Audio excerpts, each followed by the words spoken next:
Como ustedes saben, nunca había existido una secretaría que tuviera que ver con los temas energéticos en Tabasco. Contrario a la idea de que, pues, desde los años 70, por lo menos en el boom petrolero, Tabasco fue muy importante en materia de exploración, extracción de hidrocarburos, y tenemos por lo menos 40 años como estado petrolero, quizá de los más importantes, si no el más importante de todos, y nunca había habido una política pública en el gobierno de Tabasco para atender los temas del sector energético, ahora en toda su variable integral, incluye la electricidad. Tabasco, como ustedes saben, se reformó la ley orgánica del Poder Ejecutivo, se crea la Secretaría con 3 subsecretarías fundamentales que atienden los temas de su competencia, una que tiene que ver con el desarrollo social, todos los conflictos que se generaron a lo largo de los años en las comunidades rurales, en Jalpa, en Acapulco, en Comalcalco, en Cárdenas, con la actividad de Petróleos Mexicanos, una actividad que pues fue un cuanto tanto desordenada durante muchos años. No habían agencias ambientales, Pemex contaminaba mucho, también las empresas que le trabajaban a Petróleos Mexicanos generaron una distorsión en la manera en cómo se relacionaban históricamente estas comunidades con el medio ambiente. Entonces, al llegar y romper el escenario de la contaminación, de lluvias ácidas, de derrames de hidrocarburos, afectaciones de explosiones que afectaban las viviendas y las parcelas de las comunidades indígenas, pues esto generó una organización de tipo social que hasta la fecha sigue vigente, y la Secretaría a nuestro cargo por primera vez tiene esa responsabilidad formal. En el pasado hubo otras instituciones que se dedicaron a eso sin tener el rango de una Secretaría del Gabinete. Otra área es la de planeación y vinculación, donde buscamos hacer sinergia con centros educativos, universidades. Ahora hay cada vez más universidades que tienen carreras afines al sector energético, ingenierías petroleras, mecatrónicos, geofísicos, geólogos, en fin. Cada vez se va diversificando y especificando más los roles educativos. Ahora hay también las nuevas carreras en energías renovables, especialidades que están en la oferta educativa que tiene el Estado de Tabasco.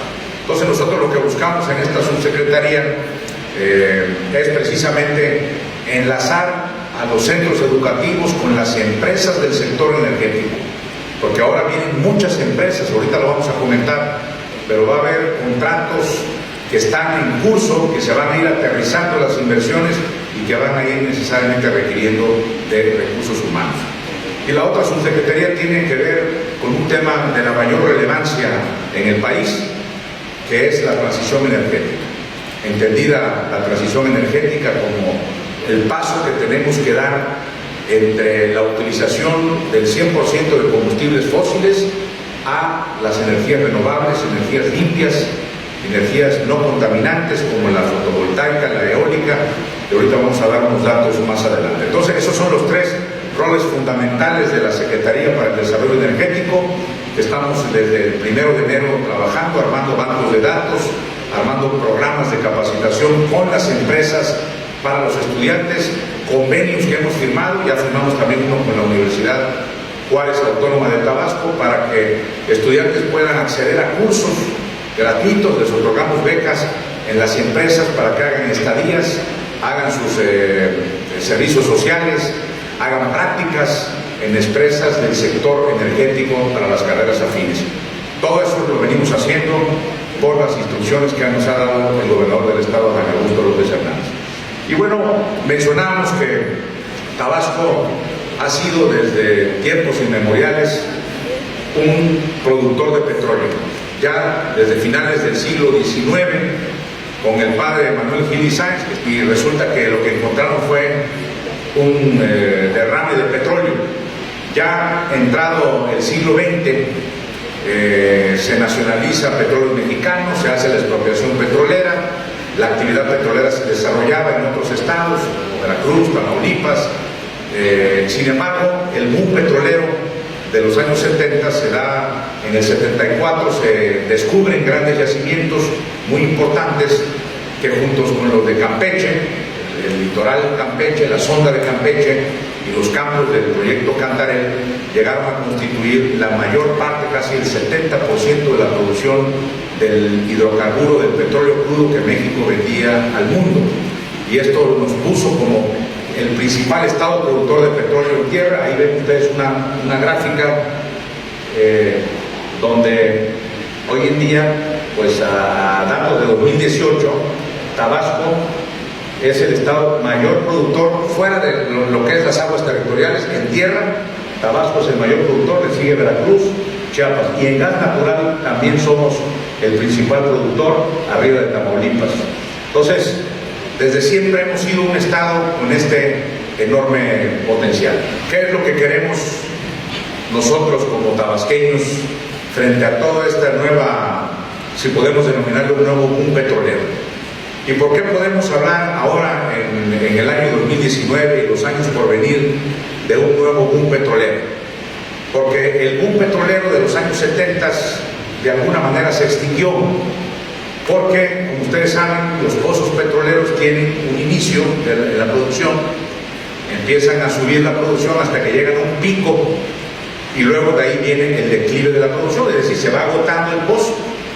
El país tendría que haber hecho grandes inversiones en exploración para seguir manteniendo producción en otros lados distintos a Cantarell y a la zona de Tabasco, donde llegó a extraerse la mayor parte del hidrocarburo.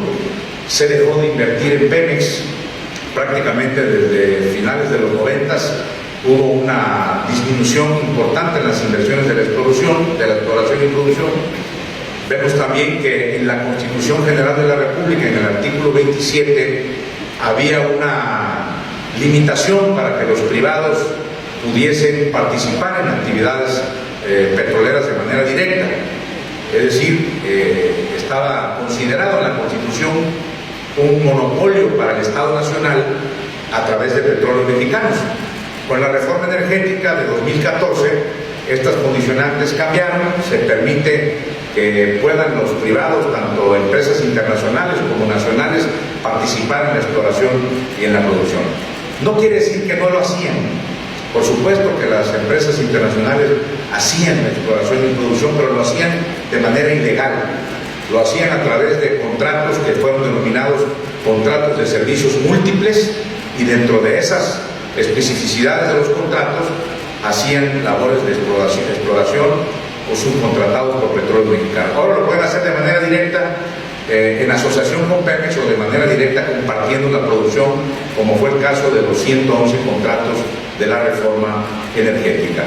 Es decir, en la ronda 1, la ronda 2, se asignaron 111 contratos, de los cuales, si ustedes ven la distribución en el pastel, en aguas, en zona terrestre están 51 contratos, que es el 46%, en aguas someras 32 contratos y en aguas profundas 28, y de los cuales en Tabasco, de los 111, tenemos 39 contratos distribuidos de esa manera, y nos habla de la importancia que sigue teniendo el Estado. En nuestros litorales, en nuestra tierra, hay anuncios de inversiones muy fuertes que se van a desarrollar. Esto de alguna manera no se venía haciendo en los años anteriores, y Pemex llegó a estar en una situación pues de asfixia económica por el propio modelo fiscal, o de alguna forma el desarrollo fiscal que se le asignó a Petróleos Mexicanos. Petróleos Mexicanos no paga impuestos de manera directa como una empresa, sino todo lo que vende el petróleo crudo va a un fondo petrolero, lo recibe finalmente la Secretaría de Hacienda y se le asigna a Pemex un presupuesto como si fuera una entidad paraestatal, negocia su presupuesto, y ahí es donde Hacienda le ajusta las cuentas y no le permite el desarrollo de su tecnología, reinvertir los recursos, bajo el argumento que puede ser muy discutible o muy válido, de que con ese dinero pues, se financiaba también el desarrollo nacional. Recordemos que es el petróleo el que financia el desarrollo de los años 50, 60, 70, el crecimiento muy importante que tuvimos en México se desarrolló precisamente con los recursos excedentes y provenientes de la actividad petrolera. Entonces, el presupuesto estaba altamente petrolizado, entonces darle más dinero a Pemex para que siguiera invirtiendo, para que se siguiera modernizando, para que siguiera explorando y produciendo más petróleo y generando más empleos, en el corto plazo se iba a resentir en la economía porque pues había programas sociales que atender, los programas sociales de los últimos 30, 40 años, que se financian con recursos también provenientes del petróleo. Entonces el régimen fiscal de Pemex ha sido uno de los principales obstáculos para el desarrollo y el crecimiento de las empresas. Hay otras empresas petroleras, inclusive estatales, a nivel mundial, que ya tienen un régimen distinto y que lo que hacen es producen, venden, tienen sus recursos, pagan los impuestos al Estado, pagan el impuesto sobre la renta, trasladan su IVA de su facturación y las utilidades las reinvierten permanentemente para estar a la vanguardia tecnológica y en el crecimiento de su actividad. Pero México ha tenido esa particularidad de que no se ha querido entrar a fondo a la discusión del régimen fiscal de petróleos mexicanos. Entonces, como vemos, como consecuencia de estos 111 contratos, Tabasco va a estar muy presente en la actividad para los próximos 30 años. Son contratos de largo alcance, de largo aliento. Vemos, por ejemplo, en esta gráfica las principales empresas operadoras en tierra, de los cuales destacaría yo, obviamente, las muy importantes que están ahí anunciadas, pero hay dos que son tabasqueñas. Por primera vez en la historia de la actividad fuerte de petróleos mexicanos a este nivel, dos empresas como Roma Energy y la empresa Grupo Dial, la que está de color rojo. Esas dos empresas son de capital tabasqueño, de empresarios tabasqueños que se están asociando y que se aventaron la responsabilidad, el riesgo de obtener créditos importantes para desarrollar proyectos de largo alcance, de gran envergadura, que implica muchos recursos. Y estas son las empresas que están, como se dice, costa afuera, que están en aguas profundas o en aguas someras, participando en contratos con asociación con petróleos mexicanos. Estas empresas, de las más importantes a nivel mundial, ahí están en el Golfo de México, frente a Paraíso, frente a Sánchez Magallanes, con una actividad también en la región de manera significativa. Son empresas que tienen contratos para 30, 35 años. Van a extraer hidrocarburos, tienen contratos de asociación con Pemex. Gran parte de la producción en el contrato la va a obtener el Estado mexicano, corriendo todos los riesgos de estas empresas. Ellos hacen la exploración, hacen la producción, meten los barcos, las tuberías, empiezan a producir, y de la producción que obtengan, el Estado Nacional obtiene en muchos casos hasta el 90% de la producción. Hay otros campos que se estiman que no son tan rentables, que van a tener 50 y 50, pero los campos que están garantizadas las reservas, que los estudios así lo han determinado, México va por el 90% de la producción sin invertir un solo peso. Entonces, un esquema que se consideró conveniente dentro de la reforma energética y que va a generar dividendos para el Estado. Vemos la empresa Eni, por citar Eni, que es de las primeras que empezó, es una empresa italiana, con capital del gobierno italiano y con asociaciones privadas. Vean ustedes la inversión del proyecto, 7.496 millones de dólares en las costas de Sánchez Magallanes en Cárdenas. Esta empresa ya empezó a producir petróleo, ya está extrayendo, construyó su planta ahí en Sánchez Magallanes, fue inaugurada recientemente por el gobernador la construcción de la planta. Y luego sigue también otra de las empresas que ya empezaron a producir, es la que está en el campo Hochi. Es una empresa argentina de Pan American Energy en asociación con Hochi Energy y que tiene un proyecto de inversión de 2.727 millones de dólares. Estos son solamente cálculos estimados de la producción, seguramente será más. Ya empezaron a producir, también el gobernador estuvo ya en la zona de Hochi, inauguró la planta de aceite que están construyendo, la construcción. Y bueno, nos parece de la mayor relevancia porque ahorita ellos nada más en la parte de la fase de construcción en tierra tienen alrededor de 1.500 empleados que contrataron, y de igual manera la empresa italiana Eni. Y así va a ir siendo en la medida que las otras empresas empiecen a generar ingresos y producción. Y lo más importante, la producción que México va a tener, porque recordemos que somos un país productor de petróleo, dentro de los principales 15 países productores de petróleo en el mundo, pero somos deficitarios en producción de gasolina, de diésel, de turbocina, de petrolíferos. Lo ha dicho el presidente de la República, importamos casi el 70% del consumo nacional de hidrocarburos en México, y eso no pasaba antes. En los años 50, 60, todavía en los 70 teníamos 6 refinerías con la mayor tecnología en el mundo, vendíamos inclusive petrolíferos, éramos exportadores de petrolíferos, y se fue cayendo la producción de las refinerías. Fueron quedando obsoletas por el mismo análisis que hacía yo de Pemex. Pues eso ocurrió también en las principales refinerías. No se renovaron su tecnología, no se les dio el mantenimiento debido, y muchas de ellas están trabajando al 30, al 35% de su capacidad real de refinación. Por eso el tema de la nueva política energética del presidente, de rescatar la soberanía energética, quiere decir que podamos producir todo el hidrocarburo que consumimos al menos, y seguir vendiendo el petróleo crudo. Ya sería una apuesta muy importante lograr volver a ser exportadores de gasolina o de diésel. Eso sería obviamente más en el largo plazo, ¿no? Entonces vemos también esta empresa Talos Energy, que tiene aparentemente ahí una inversión en su proyecto inicial de 347 millones de dólares. Acaba de hacer un descubrimiento en fechas recientes de uno de los yacimientos quizá comparados con Cantarell de los más importantes, que no se refleja en ese monto de inversión.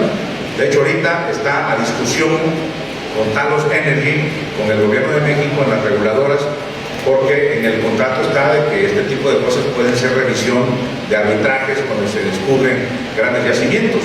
Entonces, es muy probable que pueda ser un yacimiento compartido con Pemex por el nivel de hidrocarburo que se acaba de descubrir en el campo del área contractual de la empresa Talos Energy.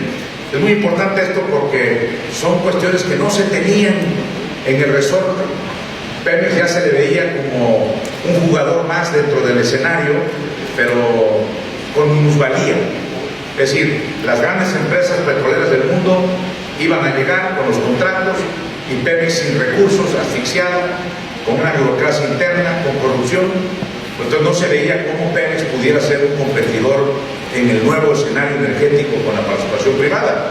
Pero el presidente llega y da un golpe de timón y dice: vamos a revertir esta situación, vamos a invertirle dinero a Pemex, vamos a hacer una nueva refinería en Tabasco, vamos a reconvertir las 6 refinerías anteriores para lograr lo que hemos comentado, la soberanía energética, para no ser deficitarios en materia de nuestro consumo de hidrocarburos. Vemos también que en esta lógica que estoy comentando se han anunciado nuevos campos petroleros, y lo importante es que de esos campos 17 están en Tabasco, están 3 en tierra y 14 en nuestras costas, y una inversión estimada de la Comisión Nacional de Hidrocarburos de 5.317 millones de dólares.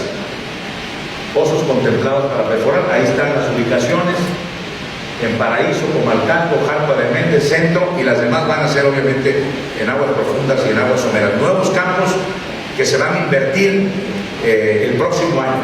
Y luego también está este otro tema que se había abandonado por Pemex, que son los campos maduros. Un campo maduro, un campo que llegó hasta un nivel de producción, y luego Pemex, por cuestiones de rentabilidad, dijo: no me es costeable seguirlo produciendo, porque hay otros más rentables. Entonces movían los equipos, taponaban los pozos y los dejaron ahí, pero esos pozos tienen reservas de hidrocarburos.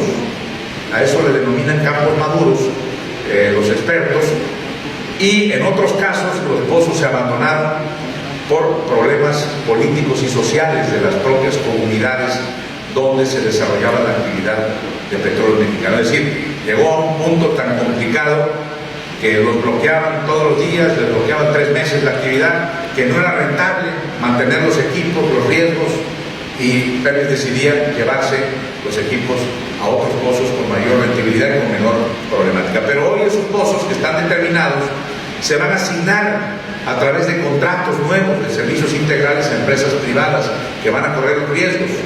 No es lo mismo un pozo nuevo con un yacimiento probado de muchos millones de barriles a estos pozos que ya se sabe aproximadamente cuál es la producción, pero que para empresas quizá no tan grandes puede resultar un negocio importante, y el Estado obtendría parte de la producción, evidentemente, de esos pozos maduros, ¿no? Entonces ahí está el modelo de negocios que anunció el director de Pemex, de contratos de servicios integrales. Son contratos que van a hacer las empresas privadas para volver a producir estos pozos. Todo esto que acabamos de mencionar ahorita, los 111 contratos de las rondas energéticas, de la reforma energética, los contratos de campos maduros, los contratos de los nuevos campos que anunciamos, los 17 que estarán en Tabasco, nos llevan a una situación de mencionarles un estudio que hizo la Secretaría de Energía precisamente como consecuencia de la reforma energética. Dijeron ellos, bueno, ¿cuál va a ser el requerimiento en recursos humanos que va a necesitar el desarrollo de la industria o este nuevo impulso de la industria petrolera en México? Y se habla de que alrededor de 135,000 nuevos técnicos, especialistas, ingenieros en todas las ramas inherentes al sector se van a requerir en los próximos años para atender la demanda del sector, de las nuevas empresas, las nuevas contrataciones, el propio petróleo mexicano.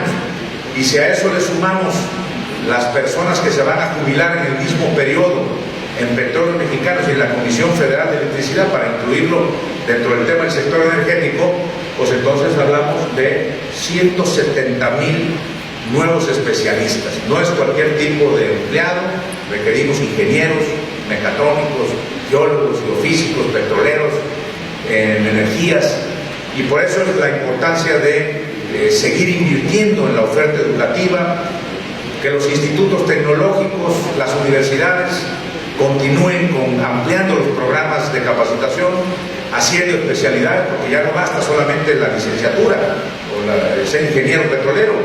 Ahora hay más especificidades en la industria que requieren grados de especialización para ser contratados.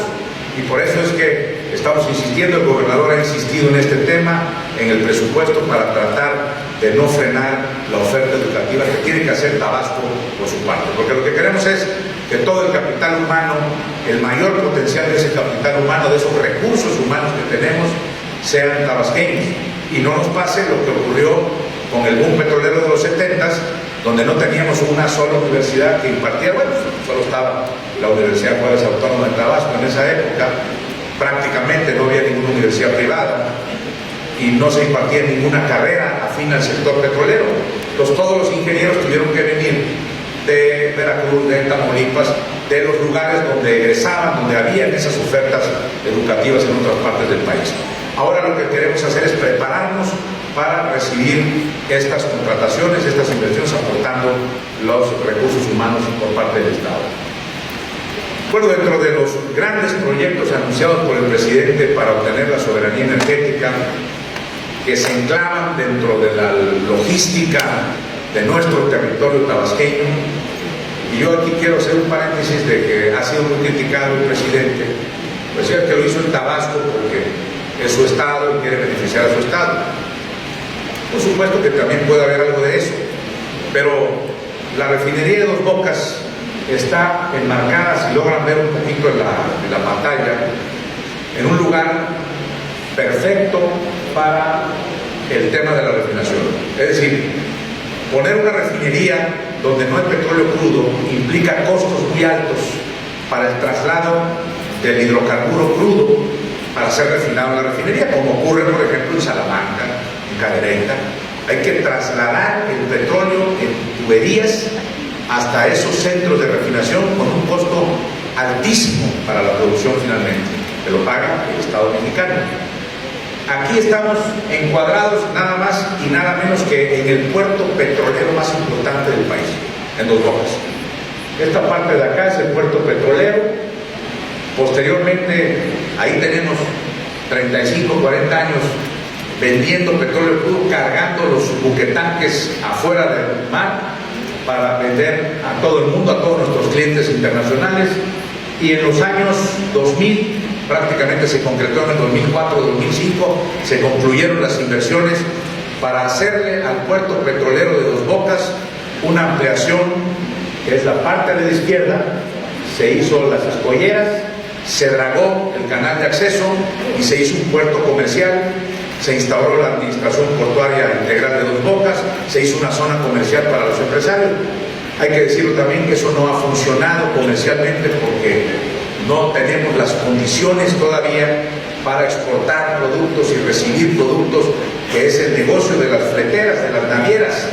Ningún barco va a venir vacío aquí para cargar, porque entonces el flete te cuesta 5 veces más que llevarlo a Coatzacoalcos o a Veracruz, donde están barcos que ya vinieron cargados y que van a regresar a Europa.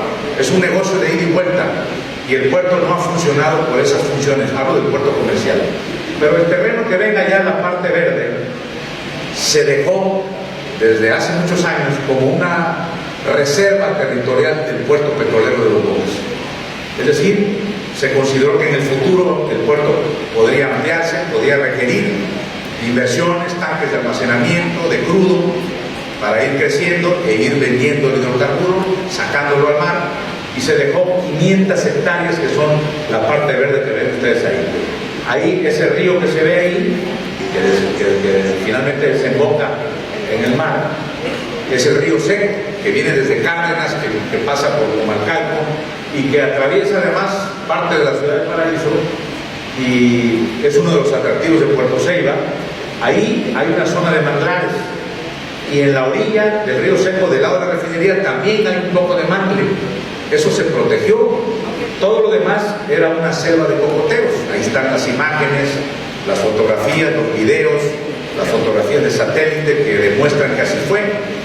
Hubo mucha discusión sobre el tema de la refinería, gentes que se oponían, obviamente los intereses internacionales, los principales productores de gasolina, de diésel, de turbocina, sobre todo en Texas, que son los que nos venden el hidrocarburo ya refinado, pues se oponen a que México pueda lograr capacidad de refinación para dejar de ser dependiente de las compras del extranjero.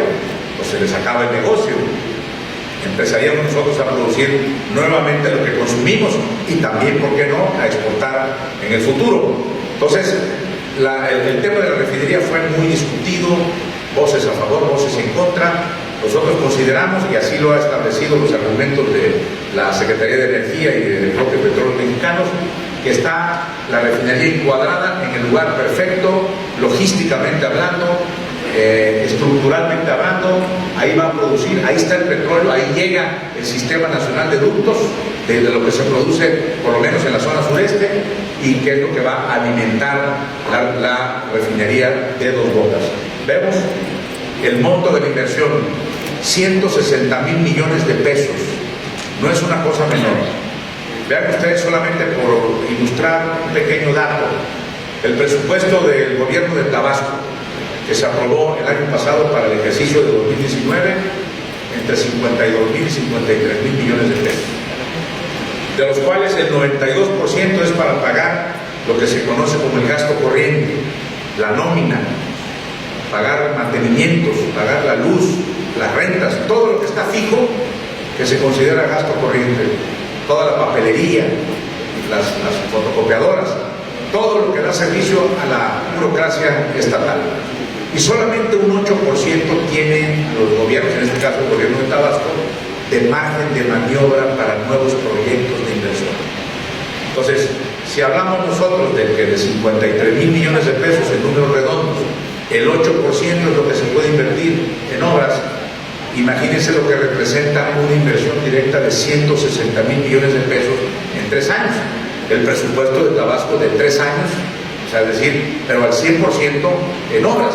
Nada más en el acondicionamiento del sitio, ahorita se está haciendo una inversión de casi 6,000 millones de pesos, solamente en el dragado que está haciendo la empresa holandesa Vanor, y que está trabajando con un consorcio de empresas tabasqueñas que se llama Madre Huerta, y ese grupo está acondicionando, metiendo volteos, dándole la nivelación al terreno para dejarlo en las condiciones que requiere ya la ingeniería que se va a instalar en el proceso de refinación. Esa es la parte preparatoria de la refinería, lo que está haciendo ahorita, que va a concluir en el mes de diciembre según datos estimados. Ojalá no nos afecten más las lluvias, que pudiera retrasar un poco más la obra.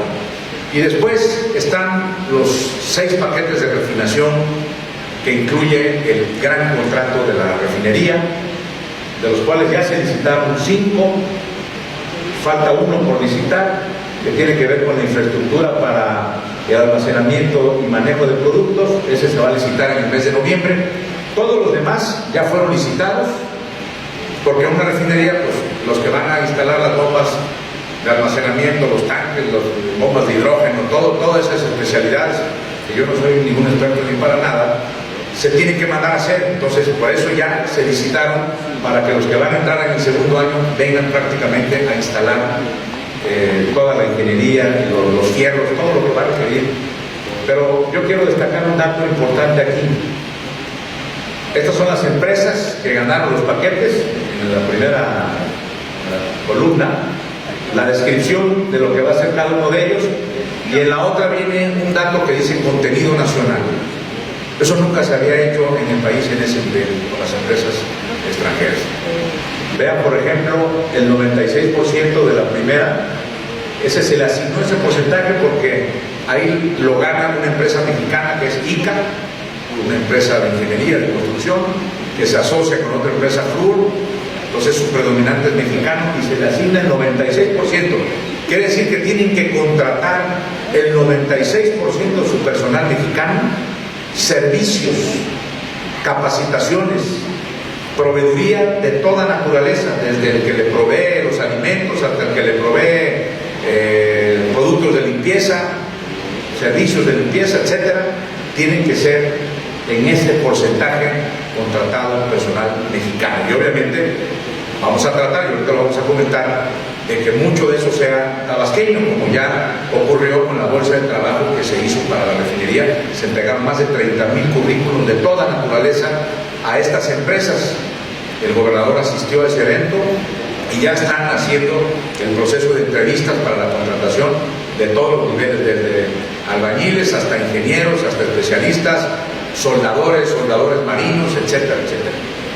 Y luego vemos que las otras empresas también tienen un importante contenido nacional. Claro, va variando en función de la especificidad, pero vean el contenido nacional desde 50%, el otro 50%, 79.5% y 85%. Entonces el contenido nacional es muy importante.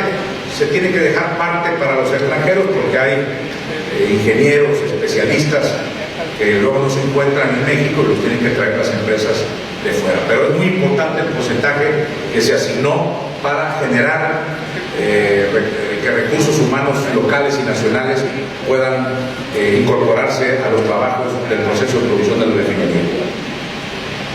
Y bueno, este tema de los hidrocarburos es nuestro tema de hoy, porque el petróleo se va a acabar algún día. Es un recurso no renovable. El petróleo se va a acabar, hay quien dice que en 80 años, hay quien dice que más, pero hay otros especialistas que dicen que en 50, 60 años se van a agotar los yacimientos, las reservas de hidrocarburos que tienen los países. Si ustedes ven las reservas de hidrocarburos a nivel mundial, es impresionante el número de millones de barriles, pero también el alto consumo que tenemos, el crecimiento demográfico de las industrias altamente contaminantes, y todo esto pues con el consecuente daño ambiental al planeta. Y ya lo estamos de alguna manera presenciando, constatando con el deshielo de los polos, de los grandes glaciares, por el aumento de la temperatura del planeta, por la destrucción de la capa de ozono, por las emisiones de CO2 de gases de efecto invernadero. Todo eso va generando un escenario en donde, pues a lo mejor en 200 años ya no vamos a existir como planeta si seguimos a ese ritmo. Y por eso es que, previendo el escenario de que se va a acabar el petróleo en 80 años, pongámosle que en 100 años, tenemos que ir gradualmente pasando en esto que se denomina la transición energética de un país o de un planeta que consumía el 100% de su energía a través de los combustibles fósiles, de hidrocarburos, a un país totalmente dependiente de las energías renovables, energías limpias. De eso se trata la transición energética. Y por eso es que estamos muy empeñados a nivel nacional de comprometernos con la agenda del planeta, con la agenda 2030, para tratar de evitar más emisiones contaminantes en el país. De eso se trata la transición energética, y nosotros en Tabasco, a diferencia quizá de otros estados, tenemos también un enorme potencial en esa materia. Somos de los estados que tiene prácticamente los 365 días del año como potencial fotovoltaico, captación de energía solar. Bueno, ahora viene diciembre y quizá hay muchos días nublados, pero por lo general en promedio tenemos un enorme potencial. Ahí vienen los datos que podemos producir en materia eólica, 400 megawatts, en materia hidráulica, 1000 megawatts, en materia solar, 500 megawatts, en biomasa. Somos un estado agrícola, somos un estado con un enorme potencial como trópico húmedo. Hay granjas de cerdos, hay ganadería intensiva, hay desechos del cacao, del plátano, que se pueden aprovechar para producir energía limpia a través de la biomasa y también de la geotermia, pero sobre todo la solar y la eólica. Ahora la eólica, nos decía el embajador de Dinamarca, que tuvo una reunión de trabajo con el gobernador, que ya las turbinas de hélice para producir energía a través del viento ya tienen una muy alta tecnología, y que ya no se requiere tanta fuerza del viento para que sean eficientes, porque lo que pasaba era que había mucho viento y las turbinas producían mucha energía, pero luego disminuía y su eficiencia caía considerablemente. Pero ahora las han diseñado de tal manera que con algo de viento las turbinas se están generando permanentemente, y vemos grandes campos en Europa, en España, en Alemania, en Canadá, en campos donde no se imaginaban en el pasado que podían producir esa cantidad de energía limpia completamente para el planeta. Entonces estamos viendo que en Tabasco representa ese gran potencial para inversiones en esa materia. Otro de nuestros temas importantes como potencial de Tabasco, como recurso que tenemos, es nuestra posición estratégica. Si también tenemos un puerto petrolero en Los Bocas, tenemos un puerto más al sureste en Ciudad del Carmen, también un puerto petrolero, pero no tenemos un puerto intermedio, y precisamente es donde se quiere desarrollar el proyecto del nuevo puerto de frontera. El puerto histórico de frontera, que está río adentro, donde está la ciudad de frontera justamente enfrente. Ese puerto, pues como está la barra de frontera, para poder las embarcaciones del mar entrar hasta allá, hay que mantener un dragado permanente, está totalmente asolvado. Hoy en día solamente pueden cruzar por ese canal navegable embarcaciones de menor calado, de barcos de camarones, de escama. No puede entrar un barco de mediano calado, y por lo tanto no puede ser ya ni siquiera puerto de abrigo de grandes embarcaciones en las costas. La actividad petrolera en el mar se ha incrementado mucho en nuestro litoral tabasco, y en general los proyectos grandes de nuevas inversiones de las reservas probadas en aguas profundas, que se van a anunciar más adelante porque está en discusión ahorita por Pemex. Vemos que se va a requerir un puerto que, por su situación geográfica y logística, va a resultar de la mayor eficiencia y la mayor rentabilidad. El proyecto lo está impulsando el gobernador con Petróleos Mexicanos, con empresas privadas.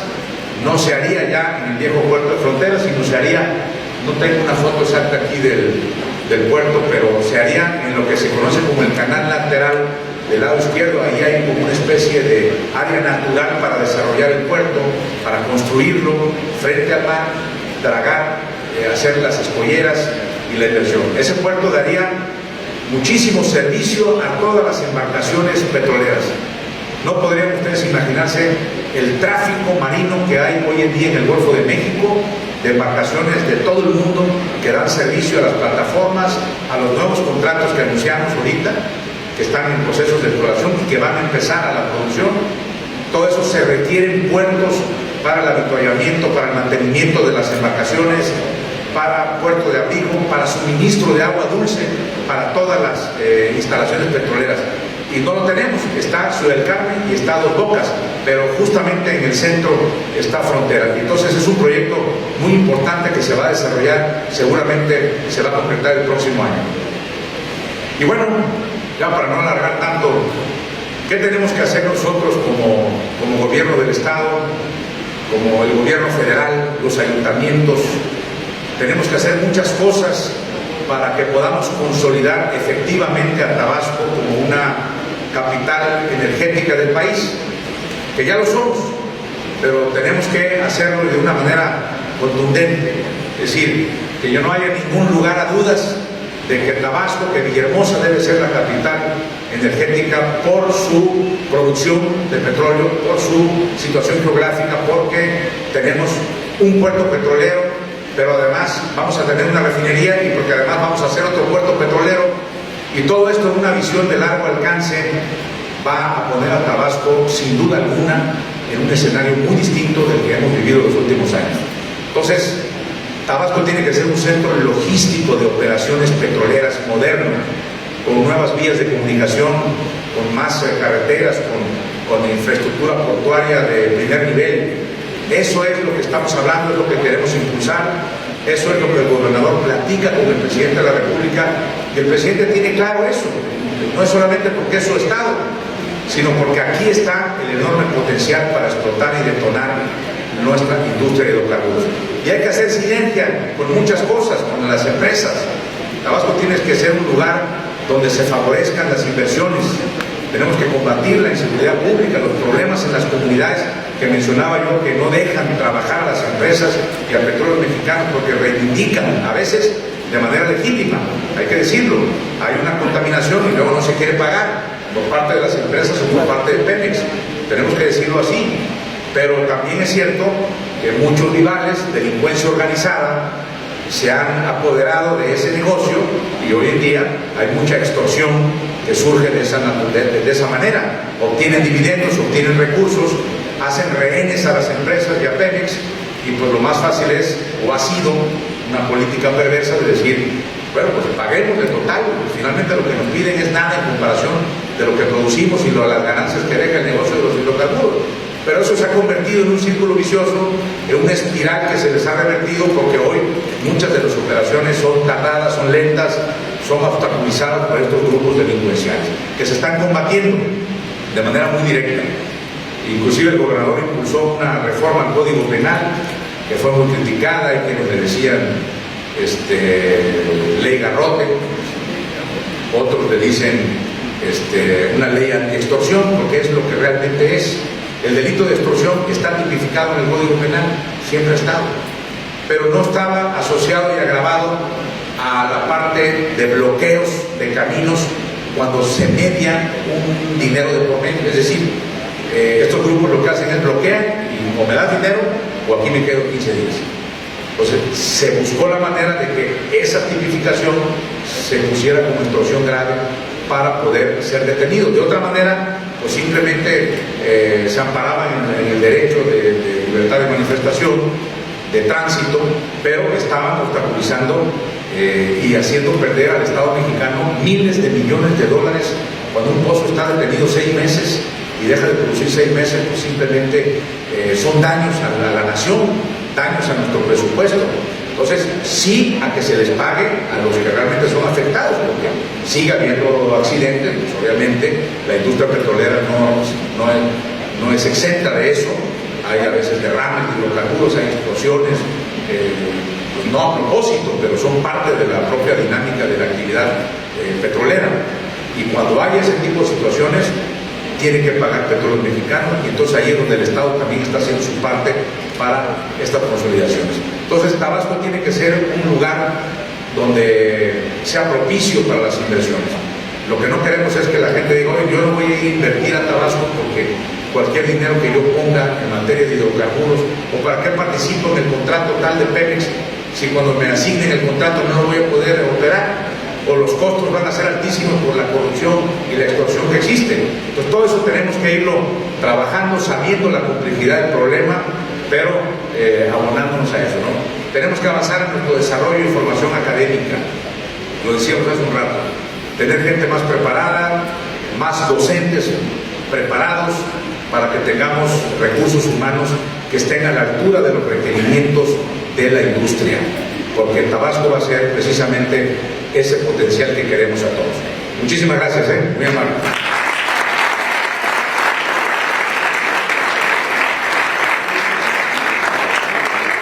Secretaría para el Desarrollo Energético. Gobierno de Tabasco.